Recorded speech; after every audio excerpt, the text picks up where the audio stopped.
ওয়ালাইকুম আসসালাম। ভাই, বর্তমান নির্বাচনের পরিস্থিতি কি রকম দেখতেছেন? নির্বাচনের পরিস্থিতি মোটামুটি ভালোই বুঝতেছি। তারপরে জনগণ এবারে খুবই সচেতন। দীর্ঘ 17 বছরের আওয়ামী লীগের যে দুঃশাসন জনগণ দেখেছে, জনগণ এবারে সেটার একটু পরিবর্তন চাচ্ছে। জনগণ চাচ্ছে যে যেন আমাদের দেশটা আবার এখন নতুন ভাবে গড়তে পারে, সেই চেষ্টায় আছে আর কি। ভালোই লাগতেছে। আচ্ছা, কোন দল সরকার গঠন করতে পারে বলে আপনার মনে হয়? এইটা তো বলা মুশকিল, তবে বিএনপি জামাত এদের মধ্যেই হাড্ডাহাড্ডি লড়াই হবে। এখন জনগণই নির্ধারণ করবে জনগণ কাকে সরকার গঠন আচ্ছা, ঠিক চায়। আছে, আপনার উত্তর খুব সুন্দর। আচ্ছা, গণভোট সম্পর্কে আপনি কিছু জানেন কি, বা গণভোট সম্পর্কে কি হচ্ছে এবার আপনি বুঝতে পারতেছেন কিছু? গণভোট সম্পর্কে এতটুকু জেনেছি যে গণভোটে কিছু পরিবর্তন আছে, সংস্কার চাচ্ছে, সংস্কার হবে। তো গণভোটে দেশের স্বার্থে আর কি। গণভোটের আমি আমার পার্সোনাল মতো যে হ্যাঁ ভোটের পক্ষেই, হ্যাঁ ভোট, যাতে দেশের একটা সংস্কার হয়। দেশ আমরা চাই দেশের পরিবর্তন আসুক।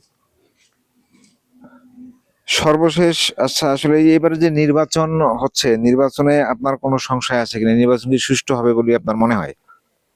এখন পর্যন্ত মোটামুটি ভালোই আছে, তবে সরকারকে সজাগ থাকতে হবে আর কি। যে কোনো দল তাদের ক্ষমতা পাকাপোক্ত করতে হয়তোবা বিকল্প পথ বেছেও নিতে পারে। সেই হিসেবে আর কি ভোটের সংশয় আছে। ভোটের যে কোনো একটা আচ্ছা, আইন শৃঙ্খলা পরিস্থিতি আপনার কি ভালো মনে হচ্ছে? জি, আইন শৃঙ্খলা পরিস্থিতি, সেনাবাহিনী যেভাবে জনগণের পাশে আছে, দেশে অভিযান চালাচ্ছে, আমার মনে হয় আইন শৃঙ্খলা পরিস্থিতি অবস্থান শক্তভাবেই আছে। আচ্ছা, এবার যে ত্রয়োদশ সংসদ নির্বাচনে আওয়ামী লীগকে ছাড়াই যে নির্বাচন সংগঠিত হচ্ছে, তাতে কি এটা কি ঠিক হচ্ছে কিনা বলে আপনার মনে হয় কি? এটা আইনগতভাবে ঠিক আছে কিনা জানি না, তবে আমার ব্যক্তিগতভাবে আমি মনে করি এটা ঠিক হচ্ছে না। কারণ আওয়ামী লীগের সবাই তো আর দোষী না।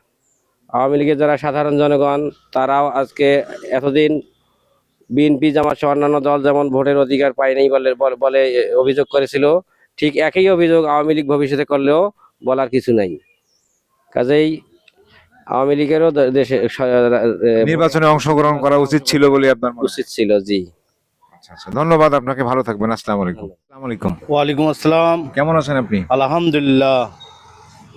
আচ্ছা, আমি আপনাকে কটা প্রশ্ন করতাম। বলেন।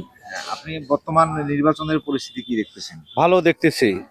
কোন দল সরকার গঠন করতে পারে আসলে? জামাত সরকার গঠন করতে পারে। কেন আপনার এটা মনে হচ্ছে? এটা মনে হচ্ছে যে বিগত দিনে আওয়ামী লীগ বিএনপিরা দেশ চালাইছে, অবস্থা এদের ভালো হওয়ার কথা নয়।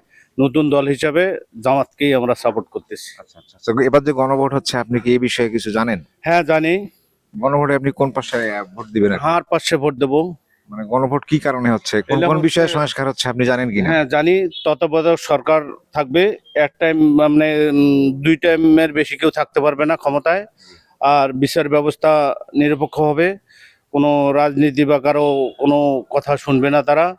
এবং কি বলে, আর কি বলতেছে, আচ্ছা, বর্তমানে আপনার এই আইন শৃঙ্খলা পরিস্থিতি বা নির্বাচনের সম্পর্কে আপনার কিছু মতামত থাকলে কিছু বলেন। না, বর্তমান পরিস্থিতি ভালোই দেখা যাচ্ছে। আচ্ছা, আচ্ছা, এইবার যে নির্বাচন সংগঠিত হচ্ছে, তাতে কিন্তু আওয়ামী লীগ অংশগ্রহণ করতে পারতেছে না। না, তো আপনার আপনার আসলে এই যে আওয়ামী লীগ ছাড়া যে নির্বাচন সংগঠিত হচ্ছে, এখানে আপনার কি মতামত?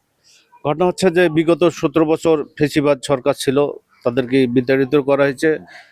না থাকাই ভালো হবে। আপনার দৃষ্টিতে আওয়ামী লীগ অংশগ্রহণ করতেছে না, তাতেই ভালো হচ্ছে। হ্যাঁ, নির্বাচন কি সুষ্ঠু হবে বলে আপনার মনে হয়? হ্যাঁ, নির্বাচন সুষ্ঠু হবে। সেনাবাহিনী আছে, সব বাহিনী আছে, সুষ্ঠু হবে নির্বাচন। আচ্ছা, জনগণের যদি আপনাকে কিছু বলা হয় যে আপনি জনগণের উদ্দেশ্যে কিছু বলেন, তাহলে আপনি কি বলবেন? না, জনগণ তো শান্তিতে সুখে আছে। বর্তমান দেশের অবস্থাতে খুব ভালো আছে আর কি আচ্ছা, জনগণ। তাহলে আপনি কেমন আছেন? আলহামদুলিল্লাহ, ভালো আছি। যে আপনার অর্থনৈতিক অবস্থা, আপনার ইনকাম সব কি ঠিকঠাক আছে বলে মনে হয় আপনার? হ্যাঁ, বর্তমান ঠিক আছে, কিন্তু অতীতে কি হবে বলতে পারতেছি না। আচ্ছা, আচ্ছা, ঠিক আছে, ধন্যবাদ আপনাকে। ভালো থাকবেন। আসসালামু আলাইকুম। ওয়ালাইকুম আসসালাম।